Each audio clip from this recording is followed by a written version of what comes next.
빨리 오라 재촉하지 않아도 언제 오나 안달하지 않아도 다 때가 되면 온답니다. 여기 오시면 어떤 생각하세요? 무상이죠, 뭐. 아무 생각 없는 거죠. 여기 오면? 예. 그저 묵묵히 내 길 가다 보면 어느샌가 스며들게 된다죠. 변하는 세상에 조금씩 적응하는 것처럼요. 예전에는 다 돕긴 했습니다. 아직 장작불이 필요한 오지 마을의 사찰에도 어느덧 봄의 기운이 움트기 시작했습니다.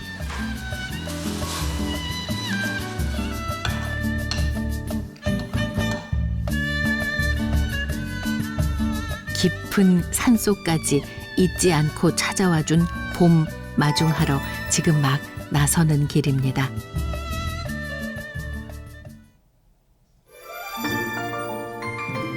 오늘은 경상북도 포항으로 갑니다. 계곡을 따라 얼마나 올랐을까 절벽 아래 아담하게 자리 잡은 사찰 한 곳을 마주했습니다. 먼저 와 계신 분들이 있었네요.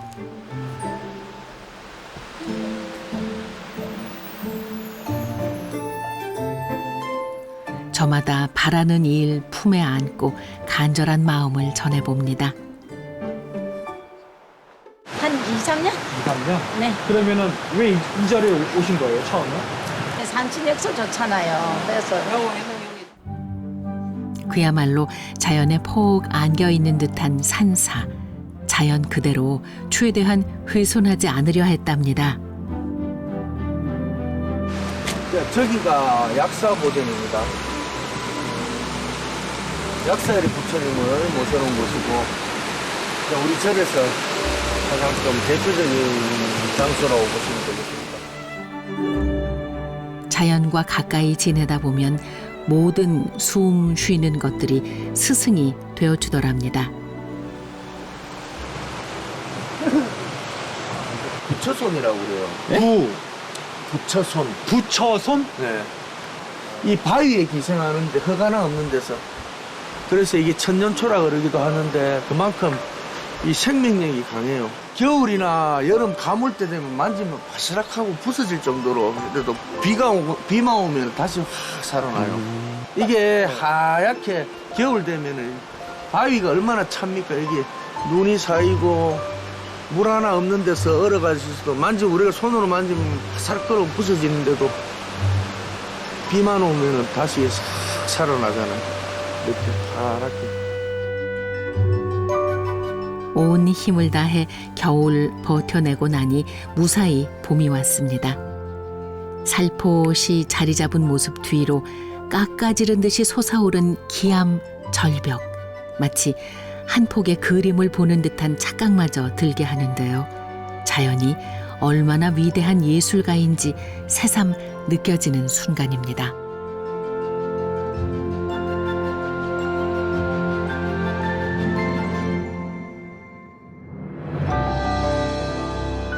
본격적인 봄마중에 나설 참이랍니다.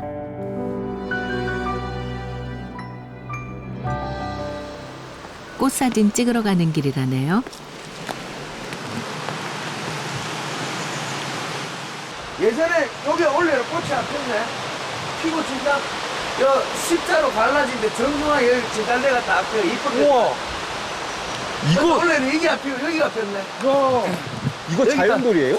네, 자연석이지. 우와! 이 바위 사이에서 이렇게 바위에 뿌리를 다 내리고. 근데 요 사진을 오늘 찍으려고 그랬는데 오늘 꽃이 벌써 졌네 여기는. 여기가 폈네. 참 신기하죠. 어찌 저 좁은 바위 틈 사이에 뿌리를 내려 꽃까지 피워냈을까요? 때가 되면 어김없이 피고 지는 꽃들이 반갑고 또 기특해 스님은 늘 사진으로 담아놓는답니다.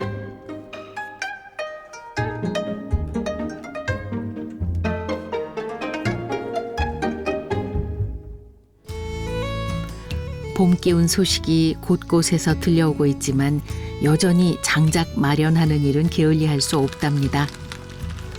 혼자서 대부분의 일을 해결하다 보니 힘에 부칠 때도 있다죠.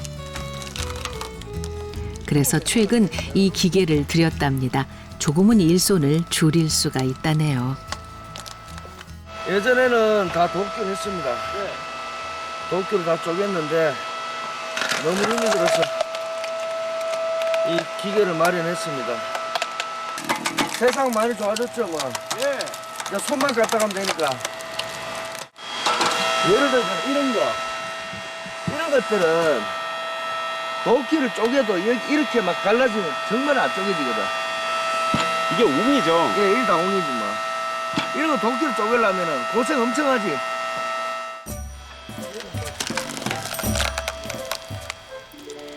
이 또한 스님의 봄 마중이랍니다. 산골 오지 마을이라 여름이 오기 전까지는 장작불이 필요하기 때문이라죠.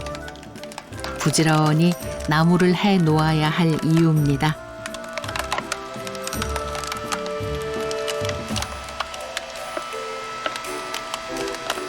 여름엔 안 떼는데 가끔 장마질 때 습하니까 저기 방에도 화목 보일러가 겨울철에 특히 난로가 전부 화목 난로이기 때문에 나무가 많이 들지.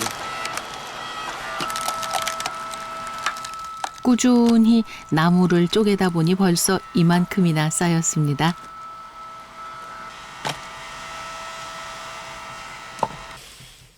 덕분에 올해도 따뜻한 봄을 보낼 수 있겠네요.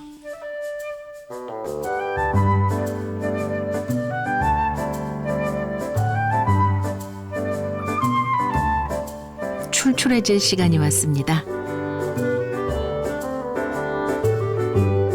두 손 가득 공양간 안으로 들어가는 스님.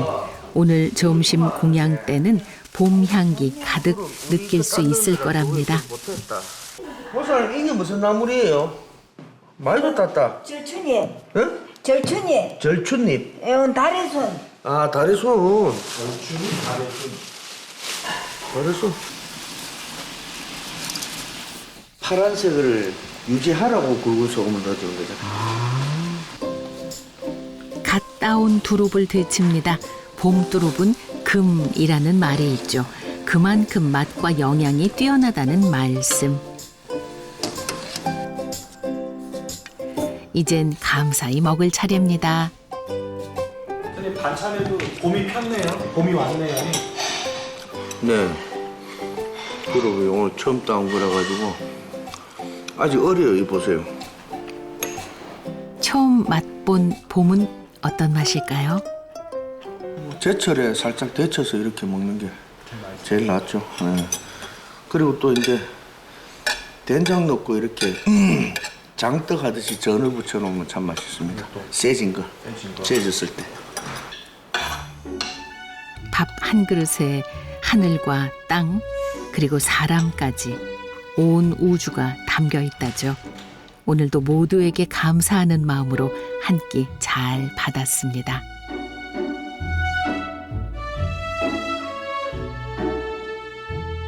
돌처럼 단단한 수행자에게도 사람들 마음에 봄을 심어주고 싶은 소년 같은 마음이 있답니다. 이게 가을까지 계속 피고 지고 그래. 작년에도 심었었는데 향기도 냄새도 꽃향기가 참 좋아요. 향기도 좋고 뭐 길가에 이렇게 차가 다니니까 너무 삭막하잖아요. 저래. 예. 여러 사람들 와서 발품 팔아놓으면 여러 사람들이 와서 꽃도 여럿이 즐기면 얼마나 좋아요. 여럿이 심어놓으면 보기 좋잖아. 인연 따라 각자 뿌리 내릴 곳을 찾는 꽃들처럼 홍법 스님도 인연 따라 이곳에 뿌리 내리게 됐다죠. 사업도 해보고 장사도 해보고 예. 근데 뭐 그런 거는 뭐 굳이 이제 기억도 가물가물합니다. 40대 넘어서 출가한다는 거는 좀 늦은 감이 있는데 그래도 남은 인생은 수행자로서 이렇게 살아보는 것도 괜찮겠다. 세상사 마음먹기 나름. 그게 마음처럼 안 되니 자꾸 다른 답을 찾는 거겠죠. 물맛은 좀 어떠세요? 물맛도 물맛이지 뭐. 물맛이지 뭐. 그때그때 따라 다르겠죠. 갈증이 되게 나고 목이 마르면 물이 더 맛있을 거고 배가 좀 부르고 뭐 그다지 뭐 그럴 때는 뭐 물맛이 좀 별로 거고. 봄마중 가는 길 큰 가르침 하나 얻고 갑니다.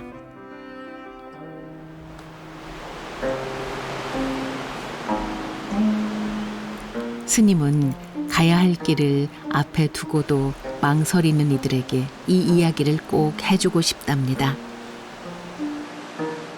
목마른 말에게 냇가로 데려갈 수 있지만 먹는 거는 말이 먹어야 되는 거예요.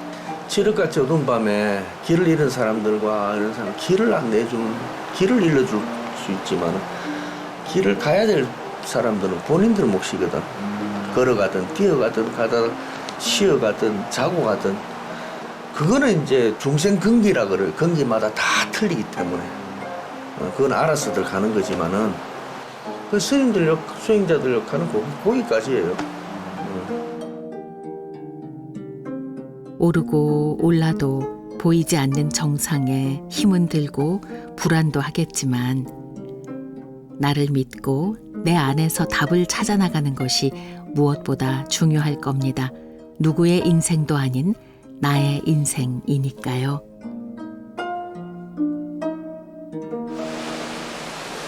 절 근처 계곡을 찾았습니다. 스님이 좋아하는 장소라네요.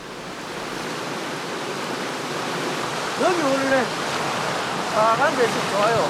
이제 빨간 데서 얼마 얘는 빨간 데서 좋지. 여기 오시면 어떤 생각하세요? 무상이죠 뭐. 아무 생각 없는 거죠. 여기 오면? 예. 그게 제일 좋은 거거든요. 오로지 폭포 소리에 귀 기울여 마음 비워보는 시간. 도심 속에서는 쉽지 않은 일, 잠시 집중해 보시죠.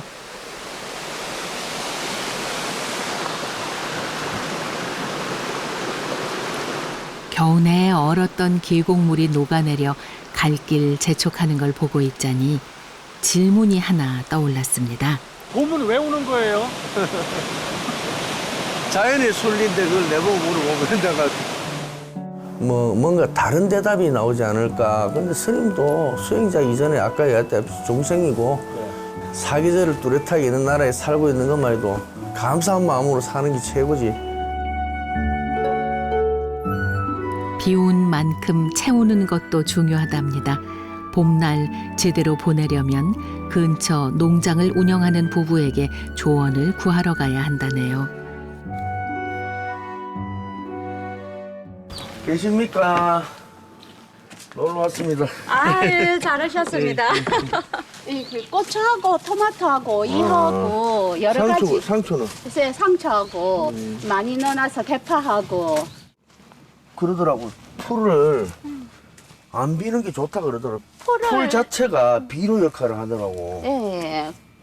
그것도 그렇고 뿌리 부분은 우리 우물 역할을 해주니까 이게 물을 많이 안 줘도 돼요, 장마철에. 스님 보시면 어떠해요? 아유, 편안하고 항상 저희들은 택배 붙이면 꼭 거기를 지나가야 되거든요, 무학사를.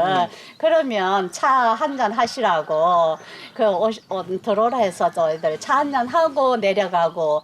저희 이제 농장에 관련된 설명을 많이 해주셔갖고 예, 예. 일부러 찾아오시는 분들도 많이 계시거든요. 절에 오시는 예. 분들을 그러니까 예. 그래서 스님이 아셔야 또 우리 농장을 신도들에게 소개를 해주시니까 저희들이 한 번씩 일부러 차 마시러 갈까요? 그래서 맞는 내려가기도 해요. 자, 들어가세요. 예, 살펴가세요. 돌아가는 길에 잠시 뒷산에 올랐습니다. 길은 길지는 않지만은 솔숲하고 저 산과 이어지는 이 바닥돌을 우리가 그때 다 깔았어요. 바닥돌 인근에 있는 돌들로 해서 이 손수 다 깔은 거야 우리가. 돌 다 지다 날라가지고 이건 거의 공사였겠는데? 그렇게 뭐 급한 게 아니라 하루 하나 하다 보니까 소나무들이 군락을 이루면은 위로 자라기 위해서 가지들을 이렇게 막 스스로 떨어뜨리고 버리면서 올라가잖아요. 아, 저 지금 밑에 있는 가지들이 스스로 우리가 누가 뭐 부러뜨린 게 아니고 위로 곱게 자라기 위해서 스스로 가지를 가을에 낙엽을 버리듯이 자연은 열심히 보면은 버릴 때 버릴 줄 알거든요. 사람들 같이 가지는 거에 집착하지 않고. 선생님, 네. 행복이라는 건 뭐예요? 그 조용필 노래 가사 중에 제가 우연찮게 들으니까 소중한 것은 늘 가까이 있는데, 응? 그런 노래가 있더라고요. 네? 그러니까 자꾸 찾아서 떠나려고만 하지 가까이 있는 거를 발견하지 못하는, 행복은 찾아 떠나는 게 아니거든요. 늘 곁에 있는데 우리가 발견하지 못하는 거예요. 소중한 건 옆에 있다고 먼 길 떠나려는 사람에게 말했으면 당신의 행복은 어디에 있나요? 부대가는 전 세계 어디에도 그런 트레일은 없어요. 아, 능선 너무 멋있다. 언젠가는 내가 하고 싶은 일을 하면서 살면 좋겠다. 정보로 여기 와요. 처음 하는 거라 이게 정답인지 모르고 못 모르고 하는 거예요. 잎사귀가 이제 밑에서부터 쫙 올라온단 말이에요. 그게 장관이에요.